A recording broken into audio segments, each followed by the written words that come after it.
वासुदेवाय ॐ नमो भगवते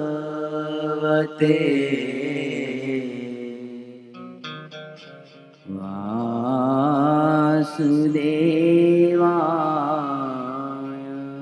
ॐ नमो भगवते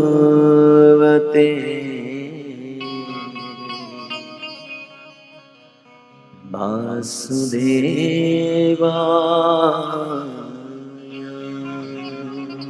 ॐ नमो भगवते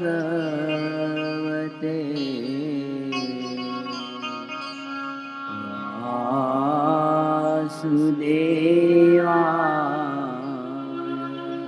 ॐ नमो भगवते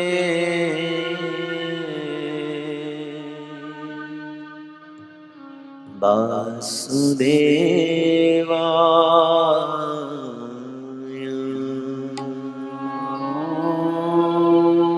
ॐ नमो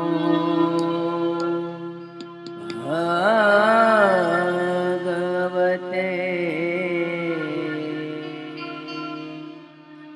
वासुदेवाय।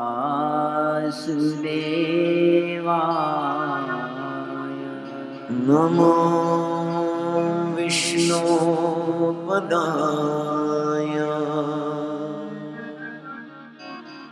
कृष्ण कृष्णाय भूतले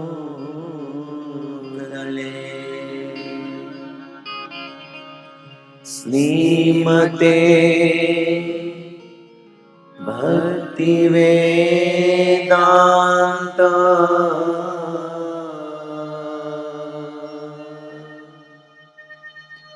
स्वामी इति नामिने।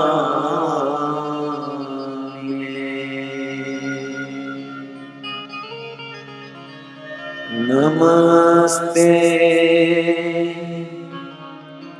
सरस्वती देवे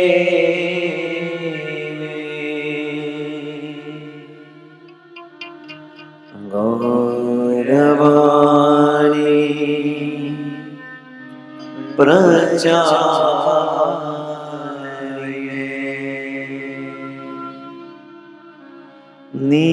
निर्विशेषा शून्यवादी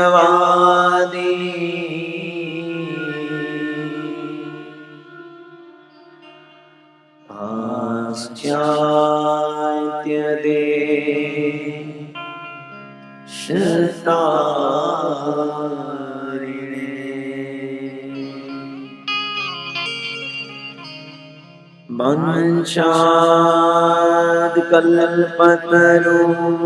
वंशाद्कल्पतरुभ्यश्च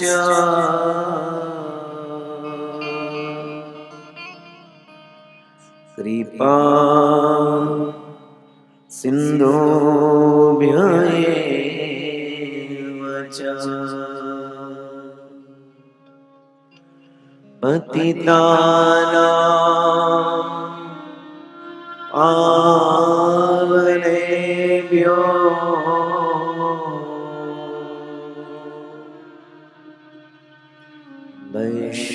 वैष्णवेभ्यो नमो नमः। जय श्री कृष्ण चैतन्य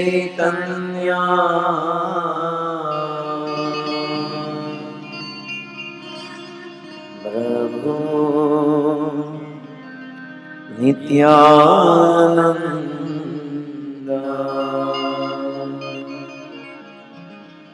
श्री अद्वैत गदाधर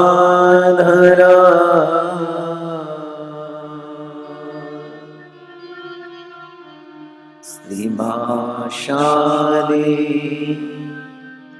श्री गौर भक्तवृंद। हरे कृष्णा हरे कृष्णा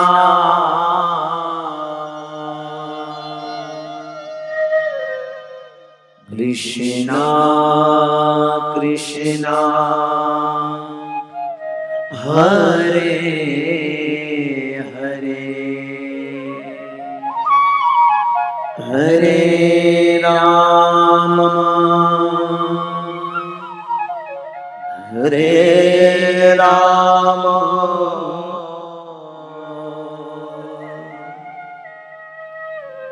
राम राम हरे हरे।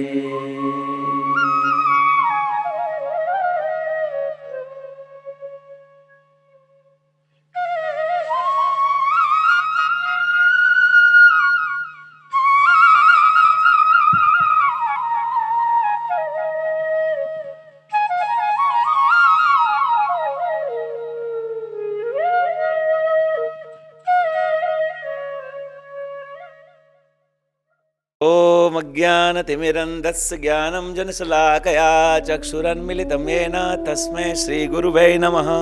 श्रीचैतन्यमनोभीष्टं स्थापितं येन भूतले स्वयं रूपकदा मह्यं ददाति स्वपदान्तिकं। नमो ओं विष्णुपादाय कृष्णप्रेष्ठाय भूतले श्रीमते भक्तिवेदान्त स्वामिनिति नामिने। नमस्ते सारस्वती देवी गौरवाणी प्रचारिणे निर्विशेष शून्यवादी पाश्चात्य देश तारिणे। वाञ्छात् कल्पतरुभ्यस्य कृपा सिन्धुभ्य एव च पतितानां पावनेभ्यो वैष्णवेभ्यो नमो नमः। जय श्री कृष्ण चैतन्य प्रभु नित्यानंद श्री अद्वैत गदाधर शिवासादि श्री गौर भक्त वृंद।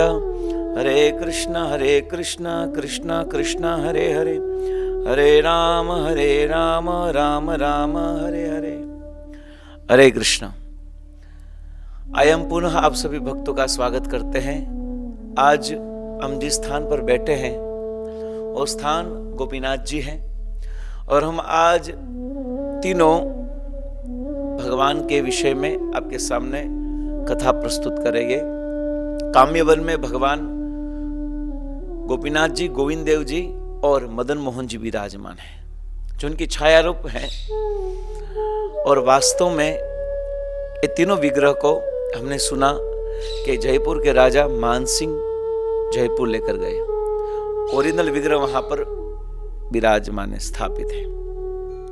तो हम यहाँ पर स्वयं, क्योंकि यहाँ पर तीनों देव, तीनों भगवान यहाँ पर आए थे, इसलिए हम यहाँ पर रुके थे। और फिर यहाँ से राजा मानसिंह यहाँ से लेकर गए थे। तो हम सबसे पहले कथा करेंगे सनातन गोस्वामी द्वारा जो सेवित विग्रह हैं, सनातन गोस्वामी के द्वारा जो भगवान प्रकट हुए उस भगवान के विषय में, अर्थात हम मदन मोहन जी के विषय में चर्चा करेंगे। तो खूब सुंदर हम जानते हैं कि श्री रूप गोस्वामी के अग्रज किंतु कृष्ण चैतन्य देव की कृपा पात्र रूप गोस्वामी के अग्रज यानी बड़े भाई हैं सनातन गोस्वामी।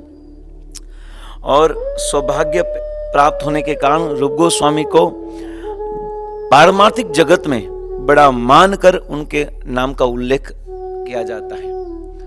हालांकि देखा जाए तो रूप गोस्वामी के आप अग्रज हैं, यानी सनातन गोस्वामी बड़े हैं, फिर भी रूप गोस्वामी का भजन साधना को और उनको मान सम्मान देते हुए यहाँ पर उनको पहले कहा जाता है, रूप सनातन कहा जाता है। तो आइए, वैष्णव परंपरा में यही लोक रीत है कि जगत में इनसे बड़ा मानकर उनको नाम के उल्लेख सदा उनसे पहले किया जाता है, और यही वास्तव में महिमा है। और इनके पूर्वज वंश परंपरा के उल्लेख रूप गोस्वामी के चरित्र में किया जा चुका है कि सनातन गोस्वामी जो है वो ब्रज लीला में कहा जाता है कि सनातन गोस्वामी परंपरा में रूप गोस्वामी के चरित्र में बताया गया है कि सनातन गोस्वामी जो व्रज लीला में है वो रति मंजरी है अथवा तो राग मंजरी है। ऐसा भी कहा गया, राग मंजरी भी कहा गया है। तो इसी सनातन गोस्वामी के द्वारा प्रेरित इस मदन मोहन जी के विषय में हम सुनने का प्रयास करें। या रूप मंजरी प्रेष्ठा पुरासित रति मंजरी सद्यते नाम देवेन लवंग मंजरी बुधे साध्य गौर भिनंतु सर्व आराध्य सनातन। खूब सुंदर यहां पर वर्णन है गौर गौणोदीस दीपिका में कि सनातन गोस्वामी का आविर्भाव जिन्होंने स्वयं भगवान मदन मोहन जी को प्रकट किया था, ये उनका प्रागट्य 1545 संवत में लगभग हुआ है और अनेक भाषा उनको आती थे और बहुत बड़े विद्वान थे और दूरदर्शी थे, प्रखर प्रतिभाशाली, असाधारण गुण भी सनातन गोस्वामी प्रकट होते थे। और ये अपने छोटे भाई रूप गोस्वामी तथा अपने भाई चचेरे भाई अनुपम के साथ मोर ग्राम में निवास करते थे। और उस समय बंगाल के राजा हुसैन शाह थे, तब शासन यवन का था, हुसैन शाह के द्वारा ये शासित बंगाल था। और ये एक अप्रतिम धर्म निरपेक्ष और कला प्रिय पराक्रमी शासक था। उसने अनेक काल तक, अनेक समय तक बंगाल के अतिरिक्त बिहार तथा उड़ीसा के विशाल भूभाग पर, अनेक भाग पर शासन किया था। उनका शासन बहुत मजबूत था, इसलिए बड़े बड़े हर जगह पर इनका शासन स्थापित हुआ था। उसने अपने शासन काल में अनेक भवन, तालाब और राजपथों का भी निर्माण कराया था। उस दिनों पीरू नाम का एक राजमिस्त्री था, पीरू नाम का एक राजमिस्त्री था जो वास्तु स्थापत्य शिल्प में बहुत प्रसिद्ध था। हुसैन शाह की आज्ञा से नील पत्थर का एक विशाल स्तंभ उसने अपने हाथों से बनाया और उस विशाल स्तंभ की सुंदरता, शिल्प निपुणता को देखकर सम्राट हुसैन शाह बहुत प्रसन्न हो गए। इतना सुंदर बनाया तो हुसैन शाह प्रसन्न हो गए और उसने पीरू मिस्त्री को अपना हीरे का हार जो बहुत कीमती था वो प्रदान कर दिया और वस्त्र आदि भी दे दिए प्रसन्न होकर।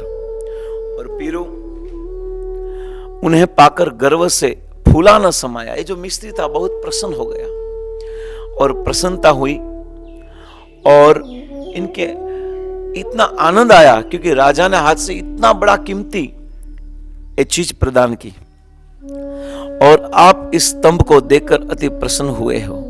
और तब उन्होंने कहा कि महाराज है सम्राट, मेरे द्वारा बनाए हुए इस स्तंभ को देखकर आप इतने प्रसन्न हुए हो तो परंतु यह तो अभी कुछ नहीं है, मैं तो इससे भी अधिक सुंदर स्तंभ बना सकता हूं।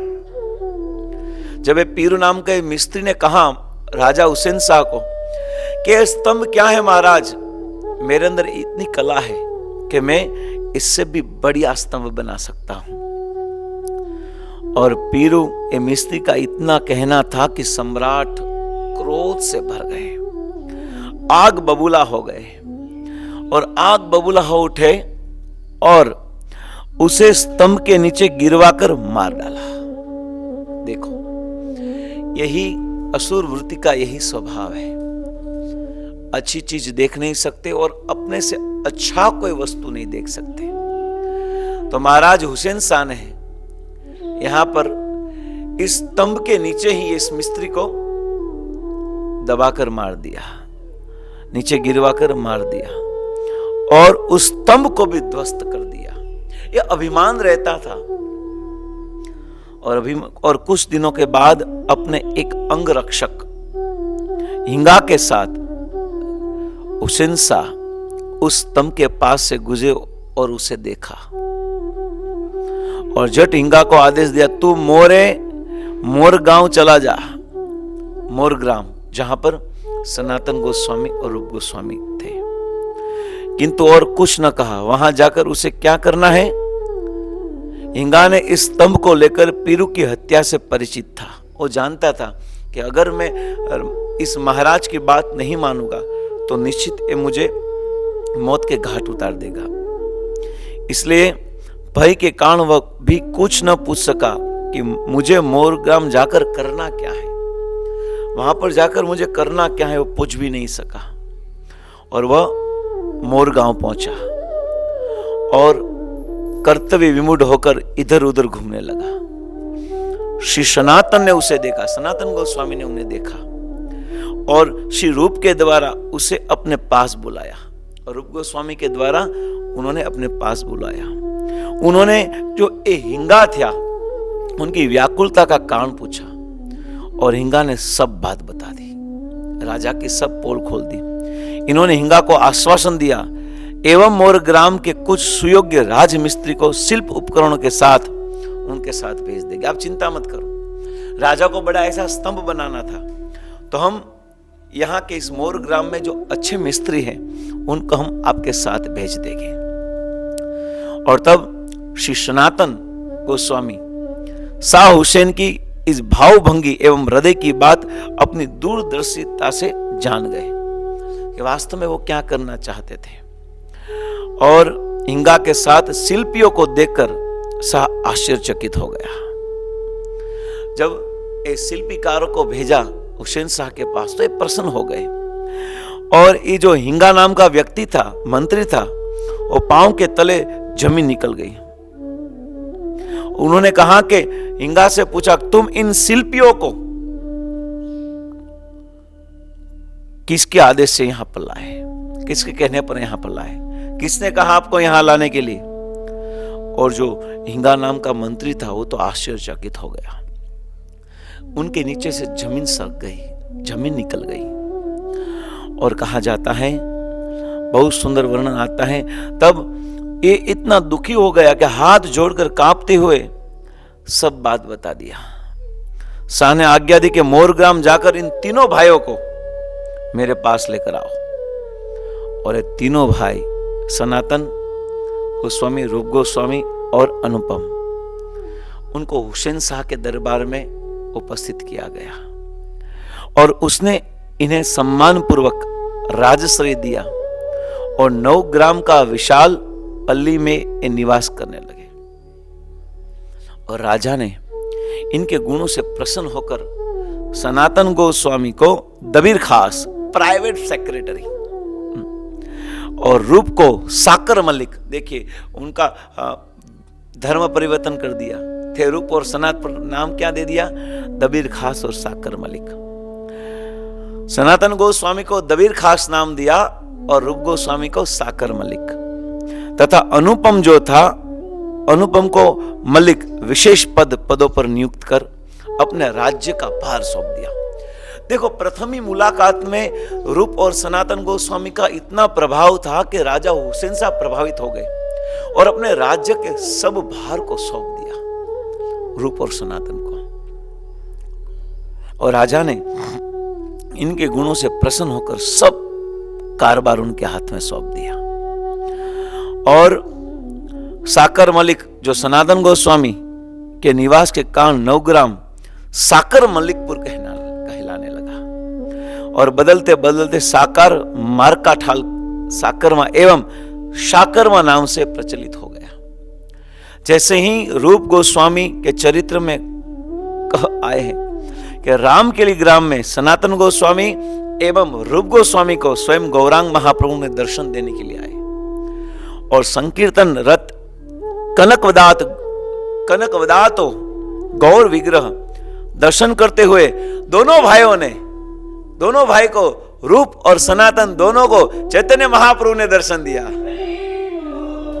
रामकेली ग्राम में एक अद्भुत सनातन गोस्वामी और रूप गोस्वामी तो गौरांग महाप्रभु ने दर्शन दिया और संकीर्तन के रथ और दोनों भाई ने चरणों में कहते हुए गिर पड़े और सनातन गोस्वामी गिर पड़े और महाप्रभु के चरणों में गिरकर कहने लगे कि हे महाप्रभु, नमो ब्रह्मण देवाय गो ब्राह्मण हिताय जगत हिताय कृष्णाय गोविंदाय नमः नमः।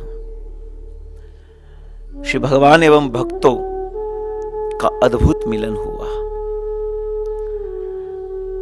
पर अद्भुत श्लोक कहा, नमो ब्राह्मण देवाय गो ब्राह्मण हिताय च जगत हिताय गौराय चैतन्याय नमो नमः।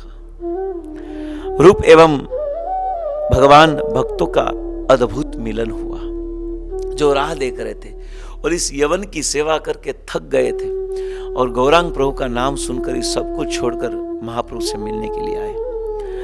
और इन्होंने अपनी आंतरिक वेदना, अपने हृदय की बात चैतन्य महाप्रभु के सामने प्रकट की। महाप्रभु ने इन्हें संसार बंधन से मुक्ति का मंगलमय आशीर्वाद दिया और सनातन ने अति संकोच में प्रभु से प्रार्थना की कि हे प्रभु, सनातन गोस्वामी ने कहा कि हे प्रभु, अनेक लोगों के साथ आप वृंदावन जा रहे हो, किंतु ब्रज यात्रा की यह परिपाटी नहीं है, यवनों का शासन है, सुरक्षा का विश्वास नहीं है और यहां पर भजन कीर्तन बहुत कम हो रहा है। कहां क्या घटना घट जाए। श्री सनातन गोस्वामी की इस दूरदर्शिता को देखकर चैतन्य महाप्रभु वापस नीलाचल लौट आए। वे तो आए ही थे और इन दिनों नित्यदासों को देखकर एवं इन पर कृपा करने लगे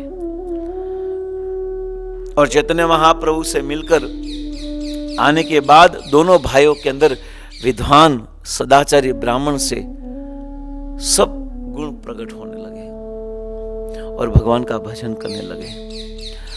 और सनातन गोस्वामी के वहां से छुटकारा पाने के लिए 10,000 स्वर्ण मुद्रा को एक विश्वस्त ब्राह्मण को पास रख दिया और कृष्ण चरण में प्राप्ति के लिए खूब सुंदर रूप से सनातन गोस्वामी ने इस बाहर निकलने के लिए, इस यवन के शासन से बाहर निकलने के लिए उन्होंने 10,000 स्वर्ण मुद्रा को एक विश्वस्त ब्राह्मण के पास रख दिया। रूप गोस्वामी जो छोटे भाई थे और श्री अनुपम को साथ लेकर वहां से वृंदावन की ओर चल पड़े। सनातन गोस्वामी का मन उद्विग्न हो चुका था क्योंकि रूप गोस्वामी पहले चले गए थे सब कुछ छोड़कर और सनातन का मन उद्विग्न हो उठा और अब राजकार्य नहीं, उनको राजकार्य में भी ध्यान नहीं लग रहा था। हुसैन शाह के किस प्रकार से मुक्ति पाए उसी की चिंता में व्यग्र रहते थे और अंत में खूब सुंदर रूप से सनातन गोस्वामी निकल गए। सनातन गोस्वामी वहां से निकल गए और सनातन गोस्वामी जब वहां से चले गए और फिर चैतन्य महाप्रभु के आदेश के अनुसार वो ब्रज में गए और महाराज और व्रज में जाकर उन्होंने एक अद्भुत भगवान ठाकुर जी के विग्रह की स्थापना की जिससे हम सब परिचित हैं। भगवान का सुंदर विग्रह, इतना सुंदर विग्रह था भगवान का जिनका नाम है मदन मोहन जी। और मदन मोहन जी के विषय में क्या कहा जाए, ये स्वयं भगवान मदन मोहन जी का विग्रह भगवान के प्रपुत्र बज्रनाभ ने स्थापित किया था। तीनों विग्रह गोविंदेव, गोपीनाथ और मदन मोहन, तीन विग्रह श्री धाम वृंदावन में स्थापना की थी। पर कालांतर में म्लेच्छों के आक्रमण के कारण ये जो विग्रह थे इधर उधर छिपाकर वहां से चले गए और ऐसा कहा जाता है कि फिर वो आए और आने के बाद चैतन्य महाप्रभु की कृपा से रूप और सनातन दोनों ब्रज वृंदावन धाम में गए और गोपीनाथ जी, मदन मोहन जी जो है और गोपीनाथ जी और गोविंद देव, ये तीनों को लेकर हमने सुना कि महाराज जयपुर के राजा उनको लेकर आए। गोवर्धन में पहला पड़ाव, दूसरा पड़ाव बरसाना में और तीसरा पड़ाव यहां पर रखा था। और इन विग्रह वृंदावन के घोर जंगल में रूप में परिणित हो गए। और कहा जाता है कि स्मेराम भक्ति अंग परिचितम सचि विस्तृण दृष्टि ही। और इस प्रकार से रूप गोस्वामी द्वारा सुंदर रूप से गोविंद देव की स्थापना ही, और मदन मोहन के द्वारा, और मदन मोहन रूप गोस्वामी के द्वारा उनकी स्थापना हुई। और हम जो कथा सुन रहे हैं वो सनातन गोस्वामी। और कहा जाता है कि सनातन गोस्वामी किस प्रकार मदन मोहन जी को प्रकाशित किया। रूप गोस्वामी ने गोविंद देव को प्रकट किया, और इसका उल्लेख हम सुनेंगे आगे। पर अब सनातन गोस्वामी ने किस प्रकार मदन मोहन जी को प्रकाशित किया, उनके विषय में हम सुनते हैं। सनातन गोस्वामी कभी कभी प्रातः जब चैतन्य महाप्रभु के आदेश से जो भी भगवान की ब्रजभूमि में जो लीलास्थली है उनका पुनरुद्धार करने के लिए यहाँ पर आए, और यहाँ पर आकर ब्रज में आकर वो प्रकट करने लगे, अर्थात भगवान की दिव्य स्थली को पुनरुद्धार करने लगे। और सनातन गोस्वामी 24 घंटे में से 22 घंटा भजन करते थे, और 2 ही घंटे वो अन्य क्रिया करते थे। और कभी कभी ये दोनों भाई सनातन और रूप भजन में इतने मग्न हो जाते थे तो 2 घंटा भी चला जाता था, पूरा दिन भजन करते थे, इतने भजन में रुचिकर थे। और ऐसा ही सौभाग्य होना चाहिए कि भगवान के नाम लेने में 24 घंटा निकल जाता है, फिर भी समय की अवधि का ध्यान नहीं रहता, और हम 24 घंटे में से 2 घंटे भगवान का जप करना है तो भी हम बराबर नहीं कर सकते। ये हमारा दुर्भाग्य ही है। और सनातन गोस्वामी ब्रज में रहते थे, मधुकरी मांगकर अपना जीवन यापन करते थे, और प्रतिदिन गिरिराज जी की परिक्रमा करते थे, एक क्रम था। और वहां चलते चलते प्रतिदिन जाते थे। एक दिन सनातन गोस्वामी मथुरा गए, और मथुरा में जाकर मधुकरी मांगते थे और फिर भगवान को भोग लगाकर खाते थे। यही एक अयाचक वृत्ति है, जो मिले उसमें संतुष्ट रहना। हमारा आचार्यगण ने हमें यही सिखाया है कि जो मिले उनमें संतुष्ट रहना है। ऐसा नहीं कि फिर बस खा करो और आराम से आराम करो, खाओ और मौज करो, ऐसा नहीं सिखाया हमारे आचार्य ने। कम खाओ और ज्यादा भजन करो, यही सिखाया है। तो सनातन गोस्वामी मथुरा जाते थे, और मथुरा जाकर मधुकरी मांगते थे, भिक्षा मांगते थे, और जो दे वो भगवान को भोग लगाकर शरीर चले उतना ही खाते थे। बस इतने भोजन से शरीर चलना चाहिए। तो तब सनातन गोस्वामी एक दिन मथुरा की परिक्रमा, मथुरा में मधुकरी मांगने के लिए कि एक घर में गए, जो घर चौबे जी का घर था। और वहां पर उन्होंने देखा कि स्वयं साक्षात मदन मोहन जी और चौबे जी का पुत्र दोनों खेल रहे थे। दोनों भगवान मदन मोहन जी थे, वो विग्रह के रूप में नहीं थे, साक्षात प्रकट स्वरूप में थे, चलते घूमने। और चौबे जी के घर में रहते थे, और चौबे जी के जो पुत्र थे उनके साथ खेलते थे, उनके साथ आनंद करते थे। कभी कभी उनको पकड़ने के लिए दौड़ते थे, चौबे का पुत्र उनको पकड़ने के लिए दौड़ता था, कभी भगवान को पकड़ लेते, भगवान के सिर पर चढ़ जाते, ऐसी लीला करते थे। और सनातन गोस्वामी वहां ही भिक्षा मांगने के लिए गए, और बहुत शैतान थे, भगवान तो शैतान ही है, और घर में बहुत ही आनंद प्रमोद करते थे, क्रीड़ा करते थे, और सबको परेशान करते थे। और सनातन गोस्वामी ने आकर कहा, भिक्षा दे, कुछ दे दो। परंतु ये जो हमारे मदन मोहन जी थे बहुत परेशान, सबको परेशान कर रहे थे। अचानक वो चौबे की पत्नी ने कहा अगर ले जाना है तो आप इस मदन मोहन को लेकर जाओ, ले जाओ इधर इनको। स्वयं भगवान मदन मोहन सनातन गोस्वामी उनको लेकर गए, पर एक शर्त पर। देखो आप जो यहां खेल रहे हो, ये कर रहे हो, फलाना खा पी रहे हो, ये वहां नहीं मिलेगा। मैं तो अयाचक वृत्ति का साधु हूं, मुझे जो मिलता है वो खाता हूं, अन्यथा मैं वैरायटी वानगी व्यंजन आपको नहीं खिला सकता। अगर आना है तो आओ, एक शर्त रखी। पर भगवान तो भाव के भूखे हैं। भगवान ने बहुत सुंदर रूप से सनातन गोस्वामी की बात सुनी। ठीक है, तो मैं आपके साथ आऊंगा। और तब स्वयं वो भगवान, देखो हमारा क्या सौभाग्य है, हम जिस परंपरा में हैं, उन परंपरा में आने वाले सदगोस्वामी के साथ भगवान बात करते थे। और यही सनातन गोस्वामी भगवान मदन मोहन जी को लेकर गए।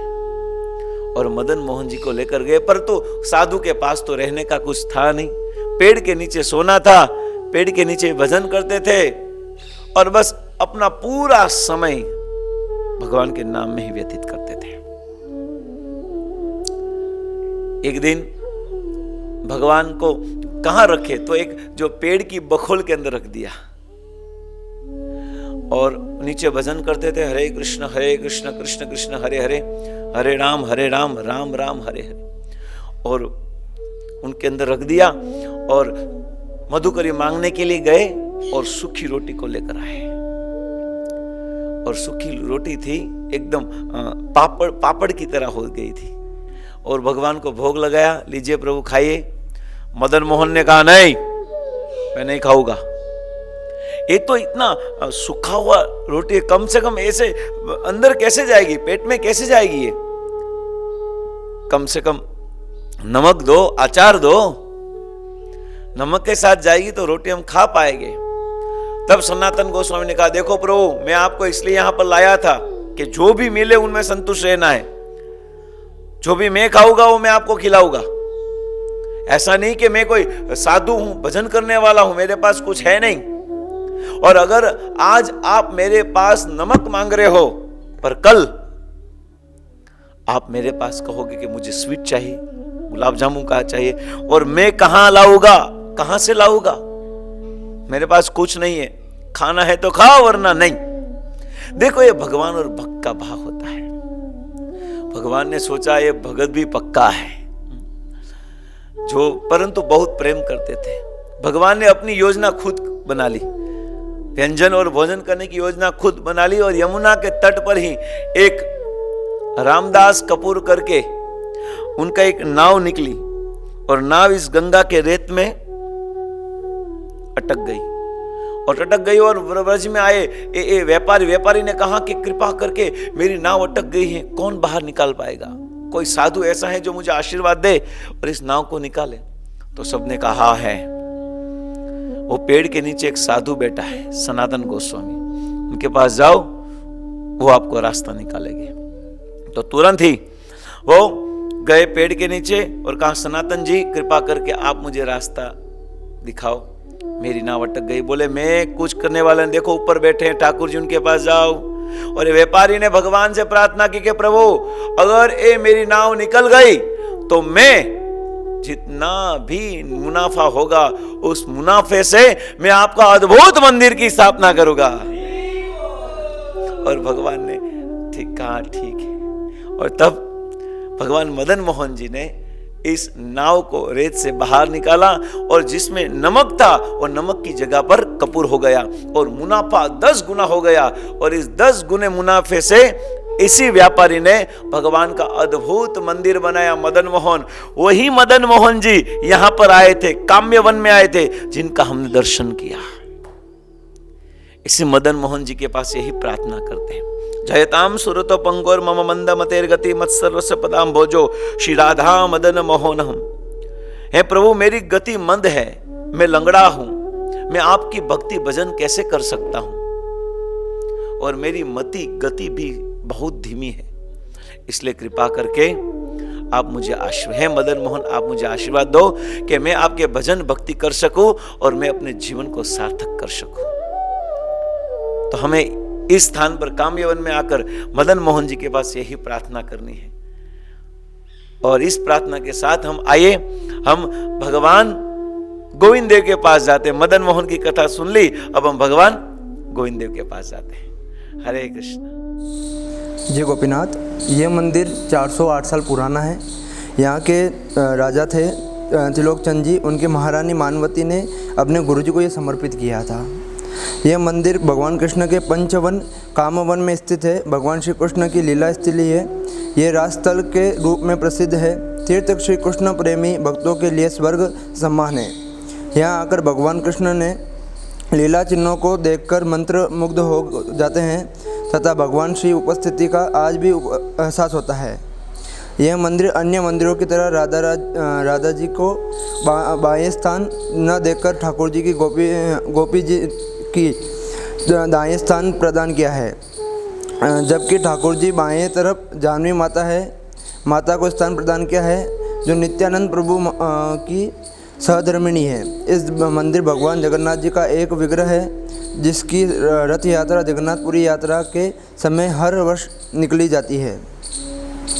जय गोपीनाथ। जय जय राजा गोपीनाथ भगवान की जय। हरे कृष्णा।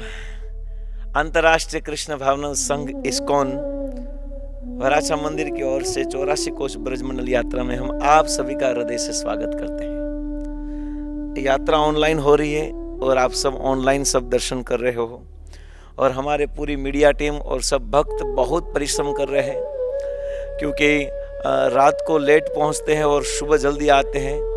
दौड़ना है, स्वास्थ्य का क्या हो कुछ मालूम नहीं, खाना क्या है कुछ मालूम नहीं, बस आप सबको अच्छी तरह से ये भगवान की लीला को प्राप्त होए, उसी संदर्भ में ये सब प्रयास चल रहा है। तो हमारा अति सौभाग्य है कि हमने आपको भगवान गोपीनाथ जी की कथा के विषय में कहा और साथ साथ में मदन मोहन जी के विषय में भी कहा। अब हम आपको भगवान गोविंद देव के प्रागट्य के विषय में कहेंगे कि भगवान गोविंद देव का प्रागट्य किसने करवाया।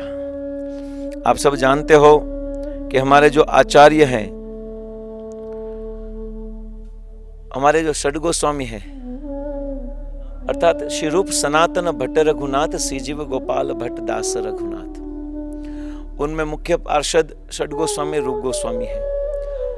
और अंतर्राष्ट्रीय कृष्ण भावना संघ इस्कॉन के सभी भक्त रूपानुग के नाम से भी प्रचलित है। यानी जो ब्रह्म मध्व गौड़ीय संप्रदाय के साथ जो जुड़े हुए भक्त हैं, उनको क्या कहा जाता है? रूपानुग। रूप अनुग यानी रूप गोस्वामी के पद चिन्हों पर चलने वाले हैं। और रूप गोस्वामी ने अनेक ग्रंथों को लिखा है और भगवान कृष्ण की भक्ति को और प्रगाढ़ बनाया है। तो भगवान ने एक सुंदर अद्भुत देखा जाए तो रूप गोस्वामी द्वारा एक ठाकुर जी का प्रागट्य हुआ है। रूप गोस्वामी ने भी भगवान के इस विग्रह को प्रकट किया है। उस विग्रह का नाम है गोविंद देव।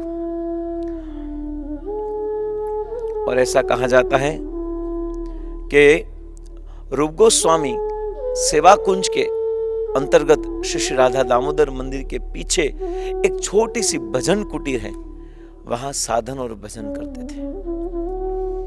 रूप गोस्वामी वहीं पर महाप्रभु के आदेश से भक्ति रसामृत सिंधु, उज्जवल नीलमणि जैसे आदि जैसे भक्ति ग्रंथों का प्रणयन किया। चैतन्य महाप्रभु का आदेश था रूप सनातन आदि को कि आप ब्रज में जाकर शास्त्रों को लिखिए, आप ग्रंथों का निर्माण कीजिए, उनको लिपिबद्ध कीजिए। भक्ति तत्व, प्रेम तत्व, रस तत्व और नाम तत्व इत्यादि अलग अलग ग्रंथों के माध्यम से इस संसार के प्रत्येक जीव को ये कृष्ण प्रेम की जो अनुपम भेंट है, जो राधा और कृष्ण का जो माधुर्य रस है, इस माधुर्य रस देने का प्रयास करो। और ऐसे ही हमारे आचार्यों ने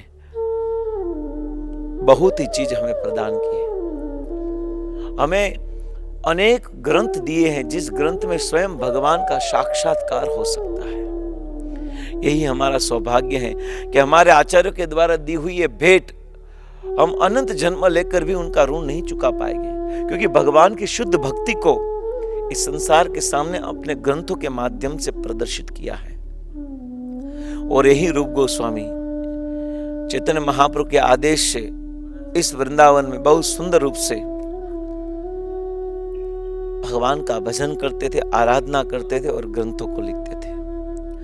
वे महाप्रभु के आदेश से, चैतन्य महाप्रभु का आदेश था कि ब्रजनाभ के द्वारा प्रतिष्ठित श्री गोविंद देव विग्रह को प्रकट करना चाहते थे।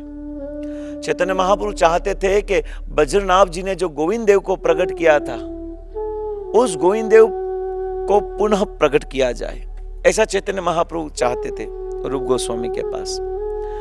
और वे महाप्रभु के आदेश से ब्रजनाभ के द्वारा प्रतिष्ठित गोविंद देव के विग्रह को प्रकट करना चाहते थे। वे प्रतिदिन पंचकोशी वृंदावन परिक्रमा करते थे। रूप गोस्वामी प्रतिदिन पंचकोशी परिक्रमा करते थे। परिक्रमा का अर्थ है कि हम भगवान को मध्य में रहकर भगवान का स्मरण करके उनके इर्द गिर्द भ्रमण करें, उनको ही परिक्रमा कहा जाता है। परंतु कलयुग में वास्तव में जब हम परिक्रमा करते हैं तो हम भी एक कंपटीशन करते हैं, एक रेस होती है। जैसे ही 100 मीटर की दौड़, 200 मीटर की दौड़, 50 मीटर की दौड़ जैसे होती है, वैसे ही हम इस परिक्रमा में भी दौड़ लगाते हैं। पर परिक्रमा में कभी भी दौड़ नहीं लगानी चाहिए। भगवान का दर्शन करते हुए, भगवान के दिव्य लीला स्थलियों का दर्शन करते करते, भगवान के दर्शनों का आस्वादन करते हुए हमें परिक्रमा करनी चाहिए। और जो व्यक्ति भगवान की परिक्रमा करता है, भगवान को सेंटर में रखकर परिक्रमा करता है, उनको 84 लाख प्रकार के परिक्रमा का भ्रमण नहीं करना पड़ता। यही अति सौभाग्य की बात है। अगर 84 लाख प्रकार की योनि में भ्रमण नहीं करना है तो क्रमण कीजिए, परिक्रमा कीजिए। इस ब्रज मंडल परिक्रमा में यही सबसे बड़ा, हमारे लिए सबसे बड़ा मुनाफा या हमारी भक्ति को उदय करने का सबसे श्रेष्ठ साधन है कि हम भगवान का भजन करें, भगवान का स्मरण करें और पैर पैर में, कदम कदम पर भगवान का स्मरण करें। और ऐसा कहा जाता है कि जो व्यक्ति ब्रज में परिक्रमा करता है, ब्रज में यात्रा करता है, तो जो जो पांव आगे धरुन 100 कोटि यज्ञ समान। और जब कोई व्यक्ति ब्रज में एक कदम भी आगे बढ़ाता है तो 100 अश्वमेध यज्ञ का फल प्राप्त हो जाता है। देखिए क्या सौभाग्य है ब्रज में चलना भी। कथा गानम नाट्यम गगनपि वंशी प्रिय सखी चिदानंद ज्योति परमपि तदस्वादमभिच।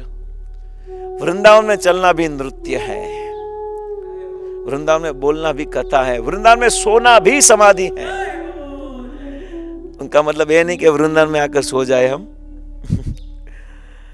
परंतु यहां पर भगवान का भजन करके हमारे चित्त को हमें जगाना है। इसी प्रकार रूप गोस्वामी प्रतिदिन वृंदावन की परिक्रमा करते थे, पंचकोशी परिक्रमा करते थे। एक दिन परिक्रमा करते समय श्री गोविंद के विग्रह की चिंता करते करते बड़े अधीर हो गए, क्योंकि महाप्रभु ने कहा था कि वज्रनाभ के द्वारा जो गोविंद देव जी हैं, भगवान गोविंद हैं, उनको प्रकट करना है। तो परिक्रमा करते करते अधीर हो गए, चिंतित हो गए और भगवान का स्मरण कर रहे थे कि मैं महाप्रभु के आदेश का पालन नहीं कर रहा हूं, गौरांग महाप्रभु के उपदेश का, उनके दी हुई जो शिक्षा है और उनके आशीर्वाद और उनकी इच्छा को, उनके मनोभीष्ट को मैं पूरा नहीं कर रहा हूं। इसलिए रूप गोस्वामी परिक्रमा करते करते बहुत चिंतित थे, अधीर हो गए। और ये अधीर होकर एक यमुना के तट पर एक वृक्ष के नीचे बैठकर भगवान गोविंद देव का दर्शन करने के लिए अनुतप्त होकर रोने लगे और रोकर भगवान को पुकारने लगे, हरे कृष्णा कृष्णा कृष्णा हरे हरे, हरे राम राम। भगवान का नाम तभी सार्थक होता है जब नाम लेने से हमारे आंख में से आंसू निकले। किसी के आंसू निकाले ना, भगवान का नाम श्रेष्ठ वही होता है जब भगवान से प्रेम होता है, तो भगवान का नाम लेकर ही अपने आप आंखों में से अश्रुधारा प्रवाहित होने लगती है। रूप गोस्वामी भगवान का नाम लेते हुए यमुना की परिक्रमा वृंदावन की करते हुए यमुना के तट पर एक पेड़ के नीचे बैठ गए और एक पेड़ के नीचे बैठकर भगवान का स्मरण कर रहे थे। भगवान का स्मरण करते करते अधीर हो गए और क्रंदन करने लगे, रोने लगे। उसी समय एक सुंदर ब्रजवासी बालक आया। ये बालक भी परिक्रमा करते करते उधर से निकला। उसने रूप गोस्वामी को इस पेड़ के नीचे रोते हुए देखा, रुदन करते हुए देखा, तो उनको रोने का कारण पूछा कि बाबा आप क्यों रो रहे हो?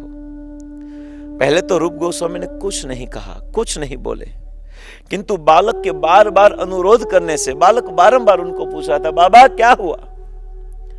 और बारंबार पूछने के कारण फिर देखा रूप गोस्वामी ने कि बारंबार निवेदन कर रहा है, बारंबार निवेदन कर रहा है और अनुरोध कर रहा है। और उन्होंने अपने हृदय से अपनी व्यथा कह सुनाई, क्योंकि ये बालक कोई सामान्य नहीं था। और बालक के कथन को सुनकर रूप गोस्वामी ने अपने हृदय की जो बात थी वो सब बात बता दी इस बालक को, अपनी पूरी व्यथा, अपने दुख को सुना दी। और ब्रजवासी बालक रूप गोस्वामी को साथ लेकर गोमा टीला के नजदीक निकट कहने लगा। रूप गोस्वामी को साथ लेकर गोमा टीला के निकट कहने लगा, देखो। और बहुत सुंदर बताया कि एक टीला थी, गोमा टीला, और इसी गोमा टीला के पास जाकर कहा कि देखो, ये जो बालक ने कहा, ए रूप गो है बाबा, देखो ये गोमा टीला है। और कहने लगे, इस टीले पर इसी स्थान में प्रतिदिन पूर्वाहार के समय एक गाय आती है। एक गाय यहां पर आती है और बड़ी यहां खड़ी होकर अपने थनों से दूध से इस स्थान को सींच देती है। मैं समझता हूं कि बाबा आपकी जो इच्छा है, आपकी जो अभिलाषा है, वो यहां पर ही पूर्ण होगी। ऐसा कहकर अचानक ये बालक अंतर ध्यान हो गया, अर्थात बालक गायब हो गया। रूप गोस्वामी ने इस बालक के इस रूप और मधुर बोली को स्मरण करके मूर्छित हो गए, क्योंकि बालक कोई सामान्य नहीं था, स्वयं भगवान थे। और भगवान ही अपना स्थान बता रहे थे कि इस गोमा टीला के पास प्रतिदिन गाय अपने थनों से दूध प्रवाहित करती है और प्रतिदिन यहाँ, और आपका जो मनोरथ है, आपकी जो इच्छा है, वो यहां पर पूर्ण होगी। और ऐसा कहकर अचानक ये बालक गायब हो गया। श्री रूप गोस्वामी बालक के रूप और मधुर बोली को स्मरण करते, इतनी सुंदर बोली थी भगवान की, अधरम मधुरम वदनम मधुरम, और भगवान की वाणी को सुनकर ही मूर्छित हो गए। चेतना होने पर वापिस ब्रजवासियों को बुलाकर बड़ी सावधानी से जहां पर बालक ने जिस स्थान को कहा था वहां पर लेकर गए और उस स्थान को खुदवाया। कुछ नीचे तक खोदने पर वहीं कोटि मनमथ सुंदर, और जैसे जैसे सब ब्रजवासियों ने वहां पर खोदना का काम शुरू किया और धीरे धीरे जमीन को खोदते खोदते नीचे एक अद्भुत विग्रह प्रकट हुआ, और जिनका नाम था गोविंद देव। और साक्षात गोविंद देव जी प्रकट हो गए और बड़े उत्साह के साथ समारोह किया और गोविंद देव जी का अभिषेक किया गया। यह संवाद बहुत ही शीघ्र जब मालूम हुआ और ये संवाद जल्दी से जल्दी पूरे ब्रज में फैल गया कि भगवान प्रकट हुए रूप गोस्वामी के कहने पर, शीघ्र ही सर्वत्र फैल गया। अब श्री गोविंद देव दर्शन के लिए लोगों की भीड़ उमड़ने लगी। हजारों लाखों लोग स्वयं भगवान के द्वारा प्रकट इस गोविंद देव का दर्शन करने लगे, जो हमने दर्शन किया।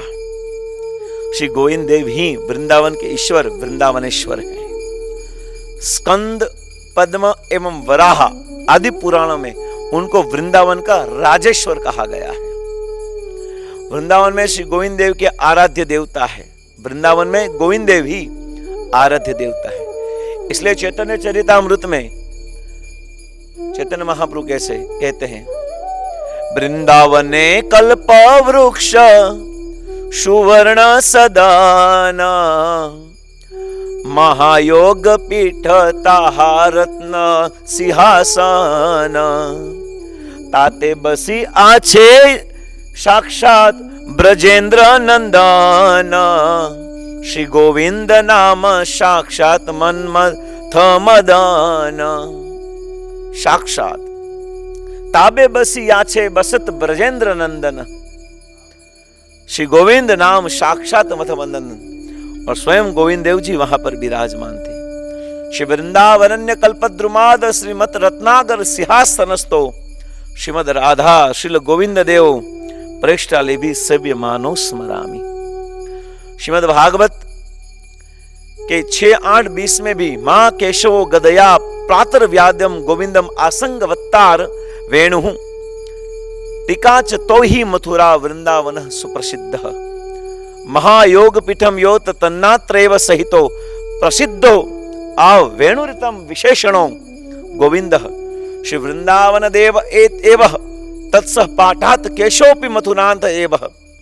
और सुंदर रूप से गोपाल एवं गोविंद प्रकटा प्रकट सदा वहां विराजमान रहते। अथर्ववेद में भी कहा है कि गोविंद स्वामी नामात्रम वसत्यम च अच्युतः गंधर्वेप्स भीष्म क्रीडमानस समोदते। सुंदर रूप से कहा इत्यादि। प्रसिद्ध ब्रज भक्ति विलास में भी कहा है वृंदावन देवी समेताय गोविंदाय नमे नमः लोक कलमनाशाय परमात्मा आत्म स्वरूपेण। श्री रूप गोस्वामी पूर्व श्री वृंदावन में कृष्ण के विग्रह के साथ श्रीमती राधा के विग्रह की स्थिति नहीं सुनी जाती। श्री रूप गोस्वामी द्वारा गोविंद देव के विग्रह की पुनः प्रतिष्ठा हुई। सुयोग से उसी समय पुरी धाम के जगन्नाथ जी के मंदिर में चक्रवेड़ नामक स्थान पर श्री राधा रानी का एक विग्रह विराजमान था। सभी लोग श्री राधा रानी के इस विग्रह को लक्ष्मी जी के रूप में पूजते थे, परंतु महाराज प्रताप रुद्र के पुत्र पुरुषोत्तम जाना को श्रीमती राधा रानी ने स्वप्न में आदेश दिया और कहा कि मैं लक्ष्मी नहीं हूं, मैं ब्रजेंद्र नंदन भगवान कृष्ण की प्रियतमा श्रीमती राधा हूं। मैं वृंदावन में गोविंद देव के प्रकट होने की प्रतीक्षा कर रही थी, अब वे प्रकट हो चुके हैं। गोविंद देव, मेरे परम भक्त रूप गोस्वामी ने गोविंद देव को प्रकट कर लिया है, अर्थात तुम सावधानी पूर्वक मुझे वृंदावन में गोविंद देव के निकट भेज दो। उन्होंने ऐसा ही किया, इसलिए तत्कालीन गोस्वामी ने इस राधा विग्रह को स्थापित किया। तब से यहां पर उनका नाम हुआ श्री राधा गोविंद देव, और यही श्री राधा गोविंद देव विग्रह प्रतिष्ठित हो गए। और श्रीमती राधा के विग्रह को श्री गोविंद देव के वाम भाग में पधराया, और अनंतर श्री गोविंद देव जी श्रीमती राधा रानी को पाकर गोविंद देव नाम से प्रख्यात हो गए। स्वयं चैतन्य महाप्रभु काशीश्वर ब्रह्मचारी के नामक अपने परिकरों के द्वारा श्री गौर गोविंद नामक अपना स्वरूप विग्रह वृंदावन में भेजा था। वही मूर्ति अब वृंदावन मंदिर में भी विराजमान है। तो अति हमारा सौभाग्य है कि हम जिस ठाकुर जी का दर्शन इस काम्यवन, इस गुप्त वृंदावन, इस आदि वृंदावन में कर रहे हैं, तो इस भगवान गोविंद देव को हम यही प्रार्थना करें कि हैं गोविंद, गो अर्थात गाय, गो अर्थात गोपी, गो अर्थात इंद्रिय, इन सब को आनंद देने वाले। तो हमारी इंद्रिय संसार में व्यस्त है, इस संसार के भोगों में ग्रस्त है, तो है गोविंद देव जी, आप हम पर कृपा करके हमारी इंद्रियों को आपके चरण में लगाकर आपके प्रति प्रेम जागृत हो, ऐसी ही प्रार्थना हम करते हैं। तो इसी के साथ आइए हम इस परिक्रमा को आगे बढ़ाते हैं। हरे कृष्ण। हरे कृष्ण। आज के दिन का हम अब विराम लेते हैं और हम आप सबको निवेदन करते हैं कि अब हम दीपदान करेंगे, दामोदर अष्टकम गाएंगे। तो जो भक्त को अनुकूल है अपने घर में दिया लेकर हम ऑफर कर सकते हैं, दीपदान कर सकते हैं। तो आप सभी हमारे पीछे दामोदर अष्टकम को गाइए और आप दीपदान कीजिए। हरे कृष्ण। श्री राधा दामोदर भगवान की, श्री दामोदर अष्टकम की। नमामीश्वरं सच्चिदानन्दरूपं लसत्कुण्डलं गोकुले व्रजमानं। नमामीश्वरं सच्चिदानन्दरूपं लसत्कुण्डलं गोकुले व्रजमानं। यशोदाभियो लोकलाघवमानम् धरामृष्टमद्यं तो धृत्य गोप्या यशोदाभियो लोकलाघवमानम्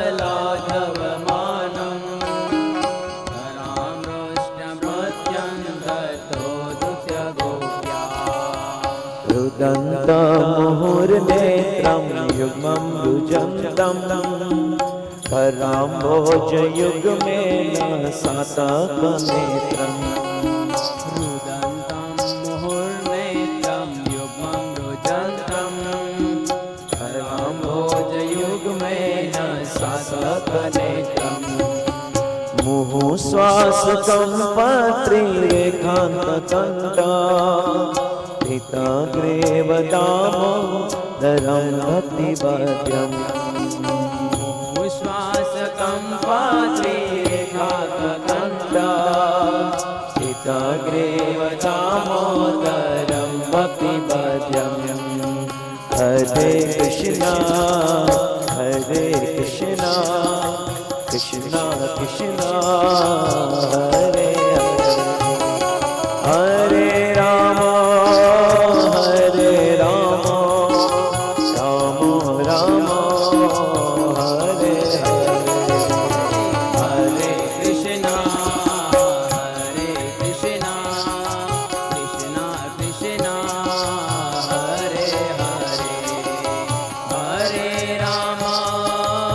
हरे राम राम राम हरे हरे इति त्वक्षलीलाभिरानन्दकुण्डे स्वघोषं निमञ्जन्तं मह्यामयन्तम् इति तत्स्वलीलाभिरानन्दकुण्डे स्वघोषं निमञ्जन्तं मह्यामयन्तम् त्वदीये सिताग्नेषु भक्ते जितत्वम् पुनः प्रेमतस्तं शतावृत्ति वन्दे मदीयेषु तत्रेषु भक्तेजितत्वं पुनः प्रेमतस्तं शतावृत्ति वन्दे वरं देव मोक्षं न मोक्षं वदिं वा न चान्नं वृणेऽहं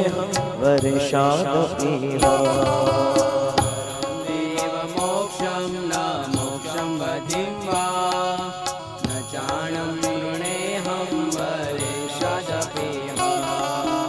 इदं देव पुरनाथ गोपाल बालं सदा मे मनस्याविरास्तं किमन्ये इदं देव पुरनाथ गोपाल बालं सदा मे मनस्याविरास्तं किमन्ये हरे कृष्णा कृष्णा कृष्णा हरे हरे हरे राम राम राम हरे हरे हरे कृष्णा कृष्णा कृष्णा हरे हरे हरे राम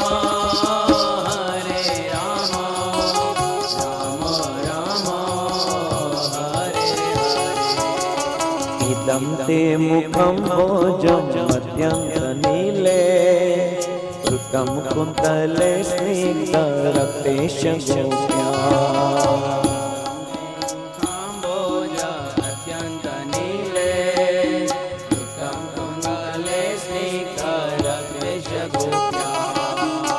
मुहुशुम्बितं बिम्बरतां धरं मे मनश्या विरास्तामलं लक्षलाभे मुहुचुम्बितं बिम्बरताधरं मे मनश्या विरास्तामलं लक्षलाभे नमो देव दामोदरानन्द विष्णो प्रसीद प्रबोधो कजालभिमग्नम् नमो देव दामोदरानन्द विष्णो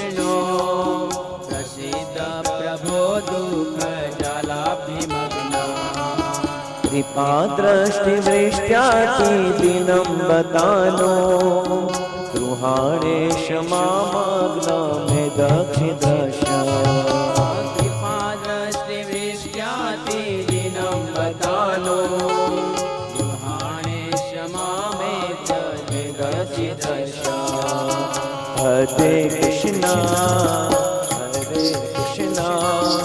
कृष्णा कृष्णा हरे हरे हरे राम राम राम हरे हरे हरे कृष्णा कृष्णा कृष्णा हरे हरे हरे राम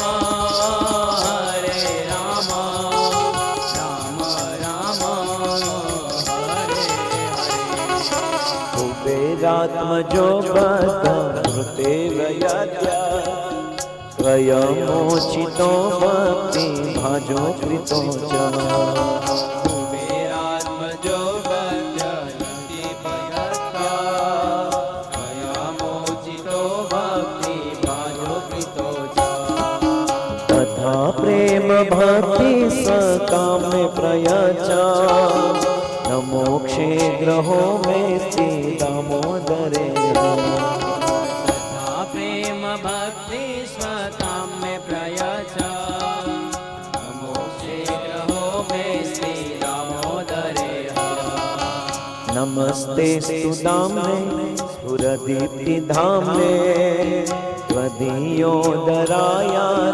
विश्वशदाम्ने नमस्ते स्तुदाम्ने स्फुरदीप्तिधाम्ने त्वदीयोदरायात विश्वस्य धाम्ने नमो राधिकाये त्वदीय प्रियाये नमो नन्दलीलाय देवाय तुभ्यम् नमो राधिकाये त्वदीय प्रियाये नमो नन्दलीलाय देवाय तुभ्यम् नमो राधिकाये त्वदीय प्रियाये नमो नन्दलीलाय देवाय तुभ्यम् नमो राधिकाये त्वदीय प्रियाये नमो नन्दलीलाय देवाय तुभ्यम् नमो राधिकाये त्वदीय प्रियाये नमो नन्दलीलाय देवाय तुभ्यम् नमो राधिकाये त्वदीय प्रियाये नमो नन्दलीलाय देवाय तुभ्यम् हरे कृष्णा कृष्णा कृष्णा हरे हरे हरे राम राम राम हरे हरे हरे कृष्णा कृष्णा कृष्णा हरे हरे हरे राम राम राम हरे हरे हरे कृष्णा कृष्णा कृष्णा हरे हरे हरे राम राम राम हरे हरे हरे कृष्णा कृष्णा कृष्णा हरे हरे हरे राम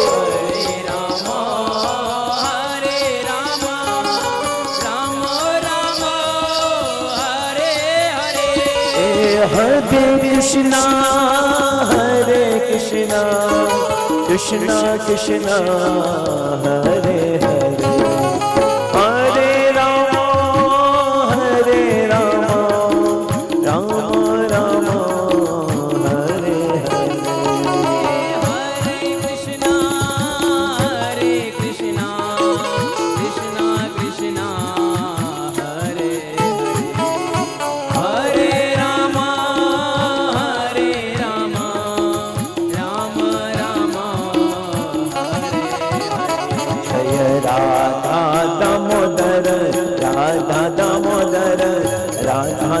दामोदर राधे राधे